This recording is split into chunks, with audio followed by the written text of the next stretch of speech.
നബി സല്ലല്ലാഹു അലൈഹി വസല്ലം തങ്ങൾ ജനിച്ചതെപ്പോഴാണ്? റബീഉൽ അവ്വൽ 12-ന്. റസൂലുള്ളാഹി വഫാത്തായതെപ്പോഴാണ്? റബീഉൽ അവ്വൽ 12-ന്. എന്നിട്ട് എന്തേ ഈ ആഘോഷം നടത്തുന്ന മുസ്ലിമീങ്ങൾ? ഇവിടെ മരണത്തിന്റെ പേരിൽ, വഫാത്തിന്റെ പേരിൽ, അതുപോലെ ദുരന്തത്തിന്റെ പേരിൽ ദുഃഖാചരണം നടത്താൻ ഇസ്ലാം അനുവദിക്കൂല.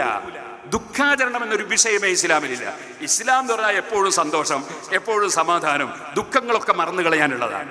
എന്നിട്ടോ അവിടെ എന്ത് സാന്ത്വനം വേണം? അതാണ് SYS-ന്റെ പ്രവർത്തകർ കാണിച്ചു കൊടുക്കുന്നത്. സാന്ത്വന പ്രവർത്തനം എന്ത് വേണം? ദുരന്തത്തിൽപ്പെട്ടവരെ എങ്ങനെ രക്ഷപ്പെടുത്തണം? അവിടെ സജീവമായി നമ്മൾ മുന്നേറണം, അവർക്ക് സഹായം നൽകുന്നതിൽ മുന്നേറണം. അതേസമയത്ത് അതും പറഞ്ഞ് ഇങ്ങനെ ദുഃഖിച്ചിരുന്നിട്ട് ഇനി നബിദിനാഘോഷം വേണ്ട, ഇനി വേറൊരു സമുദായത്തിൽപ്പെട്ടവരാണെങ്കിൽ ഓണാഘോഷം വേണ്ട, അങ്ങനെയൊന്നും ആരും പറയണ്ട. ഓണാഘോഷം നടത്തുന്നവർ ഓണാഘോഷം നടത്തട്ടെ, നബിദിനാഘോഷം നടത്തുന്നവർ അത് നബിദിനാഘോഷം നടത്തട്ടെ. ആഘോഷങ്ങളൊന്നും നിർത്തിവെക്കേണ്ട ആവശ്യമൊന്നുമില്ല. അതേ സമയത്ത് സഹായിക്കേണ്ടവരെ സഹായിക്കണം, സഹായിക്കേണ്ടവരെ സഹായിക്കണം. അത് മറ്റൊരു കാര്യമാണ്.